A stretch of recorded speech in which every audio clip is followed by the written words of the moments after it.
Bismillahirrahmanirrahim.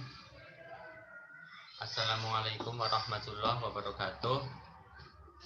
Kami dari kelompok 10 yang beranggotakan 1 Dea Ardianti NIM 169, 2 Muhammad Rizam NIM 170, 3 Fani Agustina NIM 171, 4 Lailatun Nadia NIM 172, 5 Siti Syarifatun Nisa NIM 173. Sarana-sarana syirik. 1. Tawasul yang bid'ah. 2. Kuburan sebagai masjid. 3. Sikap ulu terhadap orang soleh. 4. Kultus individu dan benda. 5. Patung dan gambar. 6. Hari raya dan pesta-pesta bid'ah.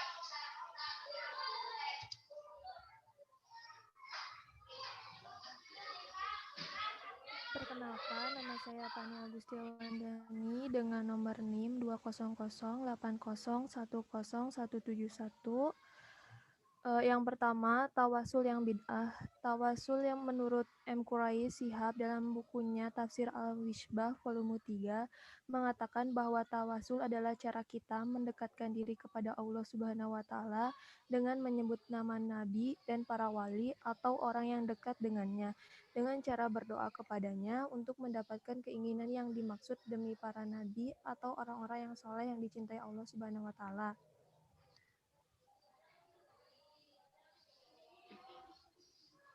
Tawasul dalam Al-Quran. Yang pertama, tawasul kepada nama-nama Allah Subhanahu wa taala.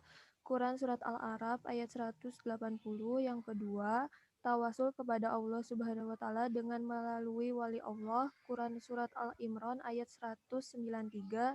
Yang ketiga, tawasul kepada Allah Subhanahu wa taala dengan melalui Rasulullah SAW. Quran surat An-Nisa ayat 64. Yang keempat, tawasul kepada Allah Subhanahu wa taala melalui amal soleh. Quran surat Ali Imran ayat 16. Yang kelima, tawasul kepada Allah Subhanahu wa taala melalui perantara orang soleh. Quran surat Al-Baqarah ayat 186.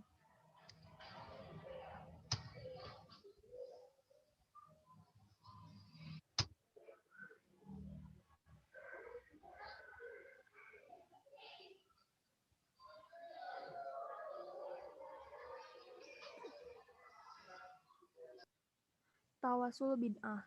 Tawasul yang tidak ada tuntutannya dalam Al-Quran atau hadis yang sahih. Rasulullah SAW bersabda, barang siapa yang melakukan suatu amalan yang tidak sesuai dengan petunjukku, maka amalan itu akan ditolak. Hadis riwayat Muslim.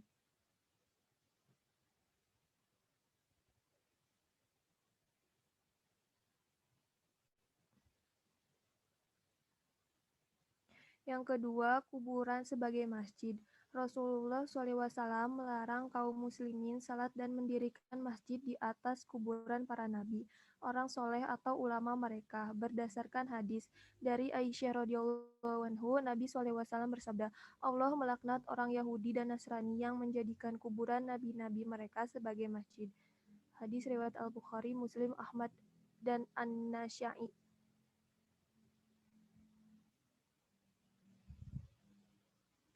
Dilarang mendirikan bangunan, memplester, dan meninggikan tanah karena dikhawatirkan di masa yang akan datang kuburan tersebut dianggap mempunyai kekuatan, sehingga perlu dipuja-puja dan diberi sesaji dan mungkin juga diminta pertolongan dan sebagainya, sebagaimana terjadi pada umat dahulu yang menyembah berhala-hala.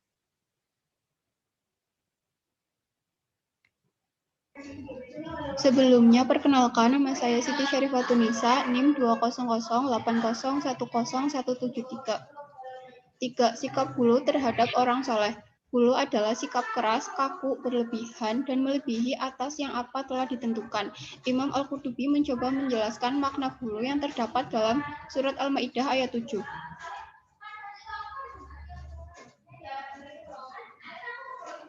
A'udzubillahi minasyaitonirrajim. Bismillahirrahmanirrahim.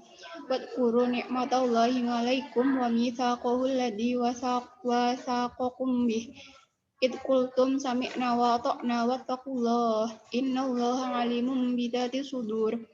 Dan ingatlah akan karunia Allah kepadamu dan berjanjinya yang telah diikatkan kepadamu. Ketika kamu mengatakan, kami mendengar dan kami menaati, dan bertakwalah kepada Allah, sungguh Allah Maha mengetahui segala isi hati. 4. Kultus individu dan benda. Menurut KBBI, kultus adalah penghormatan secara berlebih-lebihan kepada orang, paham, atau benda. Artinya, sesuatu yang dapat membawa pada kemusyrikan. Sedang syirik merupakan dosa besar. Kultus benda merupakan pola adat ritual yang berkaitan dengan benda tertentu, yang berada dalam suatu cakupan khusus. Hal ini termuat dalam surat Al-A'raf ayat 179.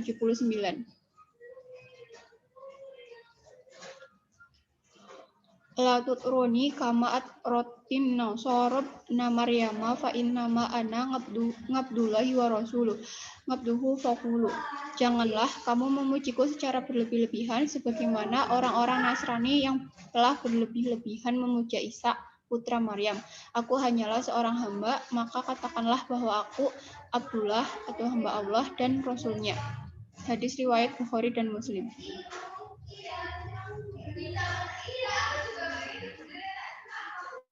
Sebelumnya, perkenalkan nama saya Dea Ardianti dengan NIM 2008010169. Yang kelima, yaitu patung dan gambar. Pelukis gambar-gambar ini akan dicipta kelak pada hari kiamat, seraya dikatakan kepada mereka, hidupkanlah gambar-gambar yang kalian lukis itu. Hadis riwayat Muslim. Siapa yang membuat patung atau gambar di dunia, maka di hari kemudian dia akan dituntut untuk meniupkan pada gambar tersebut, padahal dia tidak dapat meniupkannya. Hadis riwayat Bukhari Muslim.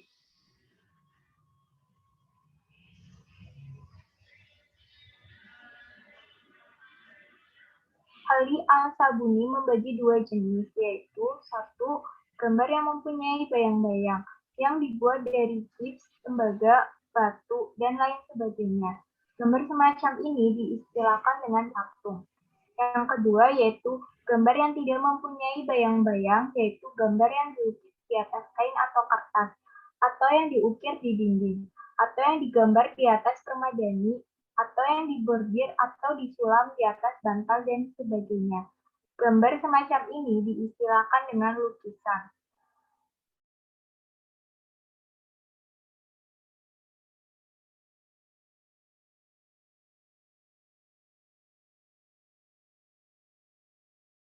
Jenis gambar atau lukisan yang diharamkan. Yang pertama yaitu patung tiruan orang, hewan, dan makhluk bernyawa lainnya. Yang kedua yaitu gambar yang dilukis dengan tangan yang merupakan tiruan makhluk bernyawa. Yang ketiga yaitu lukisan dalam bentuk yang utuh. Dan yang terakhir yaitu gambar yang menonjol serta menimbulkan rasa hormat dan digantungkan di tempat yang mudah dilihat oleh orang. Adapun jenis gambar atau lukisan yang diperbolehkan adalah sebagai berikut. Yang pertama yaitu lukisan atau patung bukan dalam bentuk orang atau makhluk bernyawa. Selanjutnya, semua lukisan yang menggambarkan tubuh tetapi tidak utuh. Dan yang terakhir yaitu boneka untuk anak-anak kecil. Sebelumnya, perkenalkan nama saya Lailatul Nadiah, NIM 2008010172. Hari Raya dan Pesta-Pesta Bid'ah, perayaan hari besar kaum Yahudi dan Nasrani. Sesungguhnya, kaum Yahudi dan Nasrani menghubungkan hari-hari besar mereka dengan peristiwa-peristiwa yang terjadi dan menjadikannya sebagai harapan baru yang dapat memberikan keselamatan. Telah jelas sekali dalil-dalil dari Al-Quran, Sunnah yang melarang meniru sikap dan perilaku orang kafir yang jelas-jelas itu merupakan ciri khas dan kekhususan dari agama mereka. Termasuk di dalam hal ini adalah Id atau hari besar mereka.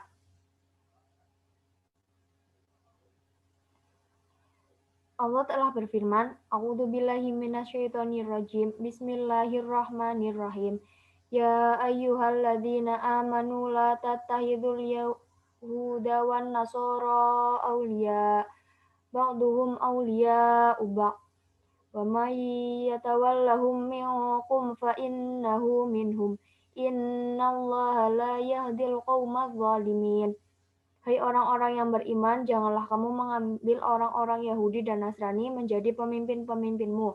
Sebahagian mereka adalah pemimpin bagi sebahagian yang lain.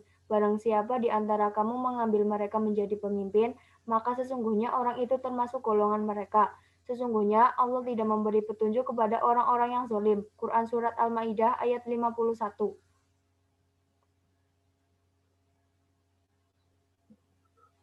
Dari pembahasan tadi dapat kita simpulkan bahwa syirik itu suatu hal yang menyekutukan Allah.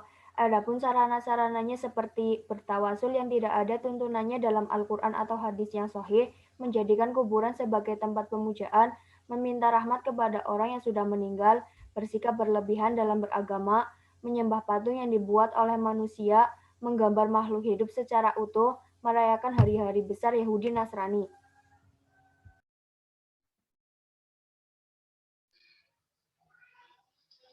Sekian dari kelompok 10. Semoga bermanfaat. Apabila ada kesalahan kami mohon maaf. Billahi taufiq wal hidayah. Wassalamualaikum warahmatullahi wabarakatuh.